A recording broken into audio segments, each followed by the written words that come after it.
One of humankind's greatest questions is, why do we suffer? After listening to the variety of perspectives out there, some might wonder, is there only one answer? Betty Eadie, a wife and a mother, says she was given an answer to that question after she died. Her account of the afterlife is considered one of the most detailed, and we got a chance to hear it straight from the source. I'm Subiamba, and this is Mysteries of Life.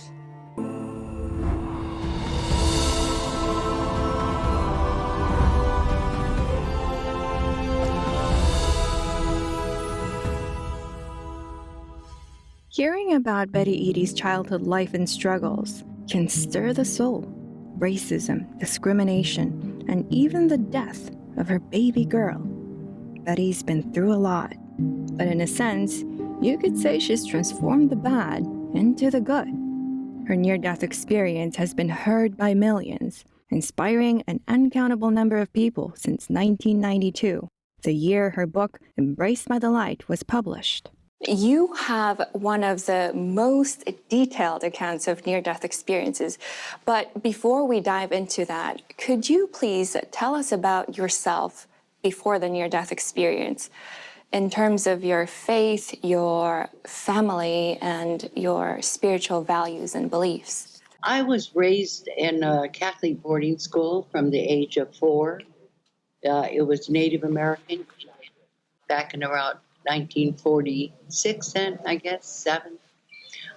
They were taking the Indian children out of homes and placing them in schools to educate them. You know, not in the education that you would think that they took them for, but to educate them so that they could be more European in their thinking and ways. We were not allowed to speak our language. We were not allowed to worship in a spiritual manner in which the Native people did worship at that time. But I was only 4. And all I knew, you know, coming from that perspective, is that I was taken from my parents. Betty was one of an estimated tens of thousands whom the U.S. government tried to, quote, civilize. Between the 19th and 20th century, the federal government would forcibly take Native children away from their families, sending them to Indian boarding schools, some operated by the government, others by churches. Children were also sent voluntarily by their families, among the reasons why they could be housed and fed at these sites. Through re-education and discipline, Native culture was suppressed. Their hairstyles, their languages, their spiritual beliefs, it was all prohibited or discouraged. To the school system, Western and Christian culture would have to be the new Native way. That, to me, created a lot of my insecurities, being very timid, also not trusting other people. I had all kinds of things that a psychiatrist or psychologist would deem, I don't know, something that I'd have to spend years and years and years in psychiatric treatment, actually. I had a lot of built-up anger. I didn't express it because I was too timid. As I grew up and continued in these Indian boarding schools. So went on from that. I married very young when I was 15. I married the boy next door just to get away from my environment. And we had 4 children. 1 passed when she was 3 months old. We ended up getting a divorce, which I later learned that if the child passes, chances are the marriage will fail as well. Because it hurts so much that you just don't know what to do with it. I remarried, and all this time, not really belonging to church or even believing in God. I just didn't trust that there could be a God that would condemn the Indian people or any person to hell because of their race. And yet that's what I was taught in the boarding schools, that part Native American, part Irish, and they said I was the worst of the lot.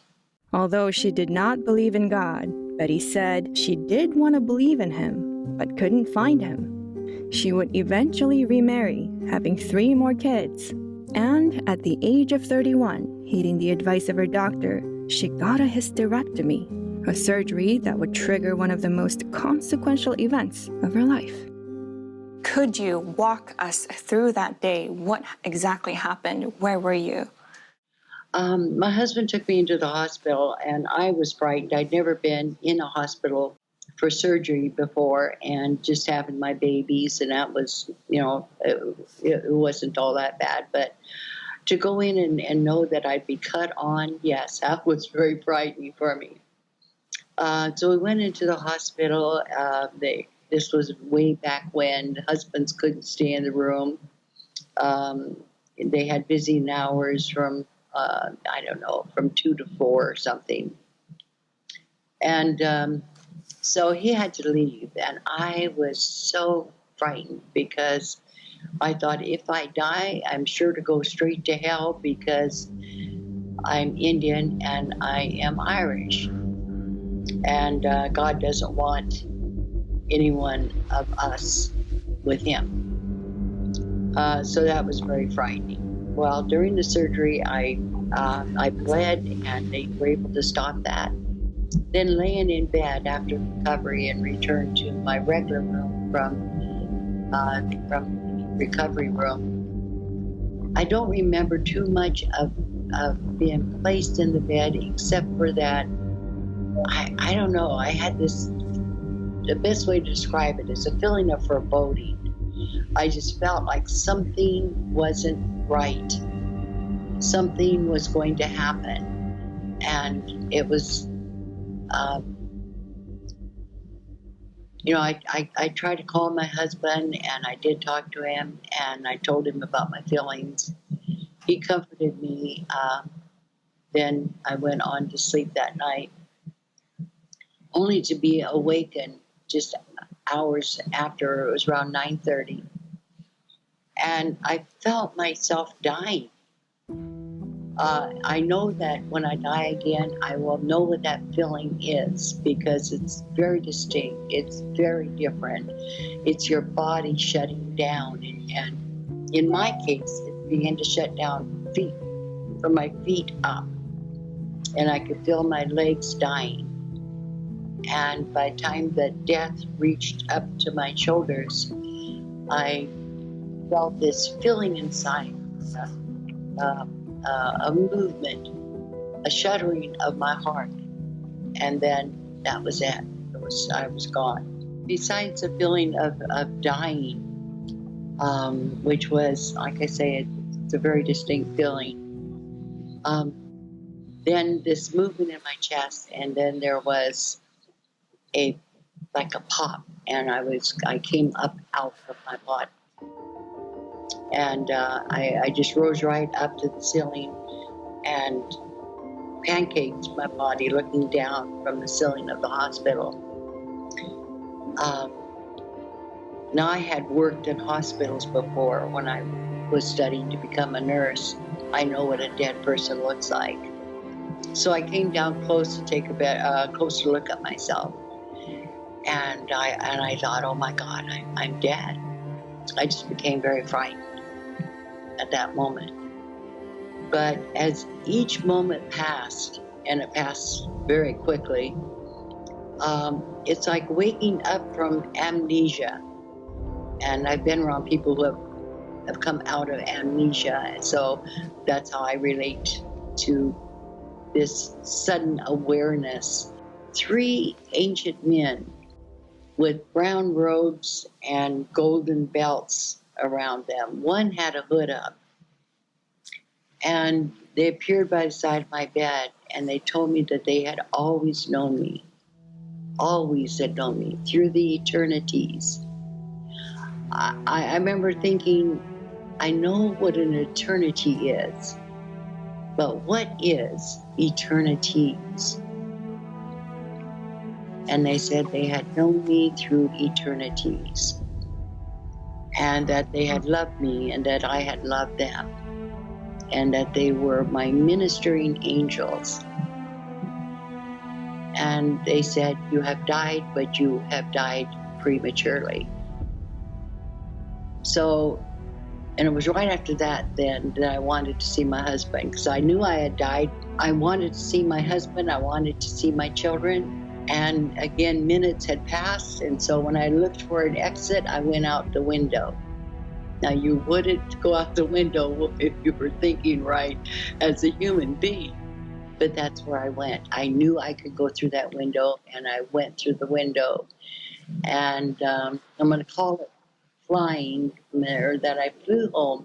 But actually, I don't know. It was just like time no longer exists between point A and point B, except for that I could feel the movement. I could feel that I was in flight.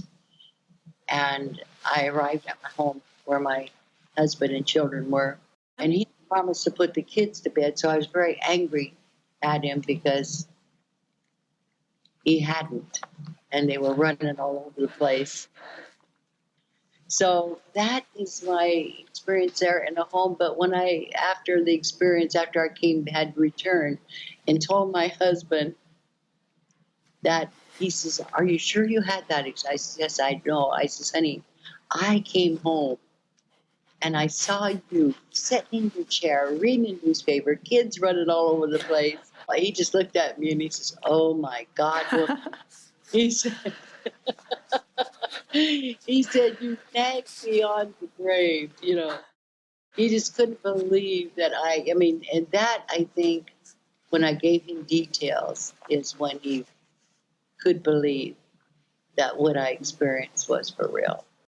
Betty says she had an understanding that she would go on, that she would no longer be with her family.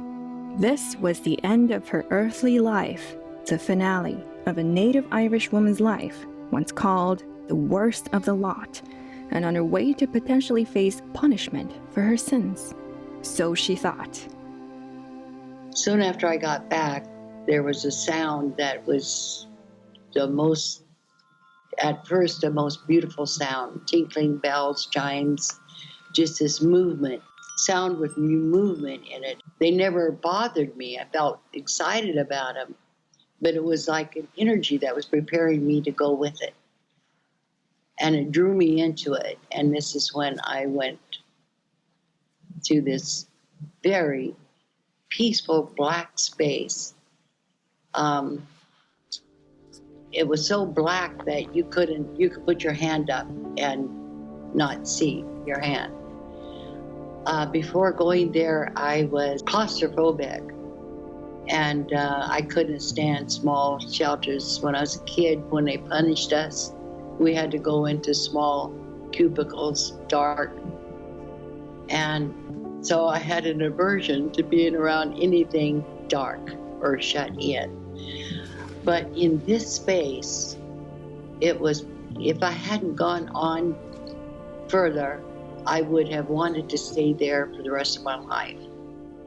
There was no condemnation. I was waiting to be all my sins of my past. I was waiting for all them to come. I thought maybe I'd be thrown into hell any minute now. Nothing like that was happening. Not that I was disappointed at all, but I was awakening to something that was more fantastic and marvelous than our minds can even imagine. And I felt that. But the love, it was like being bathed in liquid love in this dark space, going through a healing of some sort. And I surely did need a lot of that. So I just basked in it and enjoyed it until a pinpoint of light came into this black space. And I felt that the light was looking for me. And I was looking up at it, and it just wandered around until it spotted me. And then it broadened to fill me in that light, and then drew me up into the light. And I began to travel in that white light. And as I got closer and closer and closer, it became more brilliant at the end. But I saw it was an image of a man. And as I got closer, I knew exactly who he was. It is still as vivid to me today as it was back then. And I have used these years, what's it been, 30, almost 40 years, of sharing this experience because I was sent back to do that. So during the experience, and the man I met, and sorry, but every time I tell this part of my experience, I well up inside because I just miss him so much. The love, the acceptance, and I knew that he was Jesus. I knew he was Jesus. I wanted to know why he sent me to earth, into the family that I was in, the Indian, Irish, why I had to go to boarding schools, why did I have to have a miserable life? It's a question that many have. Looking at history, you find many answers. In Jewish and Christian culture, suffering could be the consequence of sin, a wrong that goes back to the fall of Adam and Eve. That theft, adultery, murder, and every other sin can be the cause of suffering, a debt to be paid. But to some, suffering can be part of a larger arrangement, not limited to sin. Take the man who was born blind mentioned in the Bible. His disciples questioned him, "Rabbi, who sinned, this man or his parents, that he was born blind?" "Neither this man nor his parents sinned," Jesus answered. "This came about so that God's works might be displayed in him." In Buddhist schools, including religious and non-religious practices, suffering is said to be the result of karma. This leads to birth, old age, illness, and death. But here, suffering can also be understood as being part of a larger plan.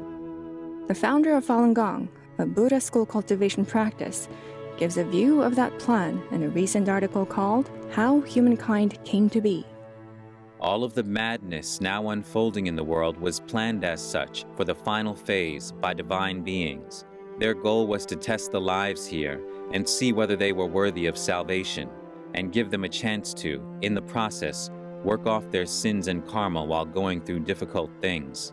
And all of this was done so that people could be saved and gain deliverance back to heaven. It's been suggested in cultures around the world that our future is subject to forces beyond our control. If that were the case, then what is under our control? The story of Eva Kor, a Holocaust survivor, gives a perspective on this issue. At just 10 years old, Kor and her twin were abducted by Nazis, taken to the Auschwitz concentration camp, and became human guinea pigs in Joseph Mengele's deadly experiments. Kor says they would be naked for hours, 3 times a week, as the Nazis studied them.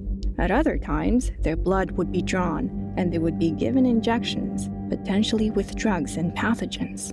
Miraculously, they were eventually liberated by the Soviets, but their parents and 2 siblings had died in Auschwitz. Despite it all, Kor made a decision that sent shockwaves in the Jewish community. She made a declaration of amnesty, saying that she forgave the Nazis for everything they did. She couldn't change her tragic past, but found that forgiveness, what was in her control, had set her free from the grip of pain and hate. After signing the declaration, she said, "I was no longer a victim of Auschwitz. I was no longer a prisoner of my tragic past. I was finally free." More than tens of millions have heard her story. In 2019, during an annual trip to Auschwitz, Eva Kor passed away at 85. Betty says Jesus spoke to her of forgiveness as well, as he revealed why she had what Betty called a miserable life. More when we return on Mysteries of Life.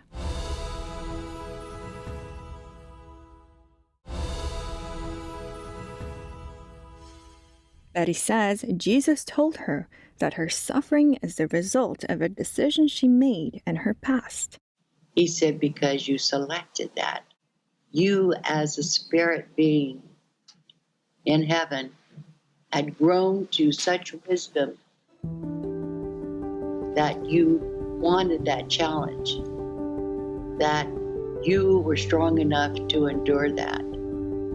And he said, in everything that you learned there, every experience that you draw to yourself is a learning experience, a learning curve that will grow your spirit so that when you return here, you will be greater than you were before you went there. Greater.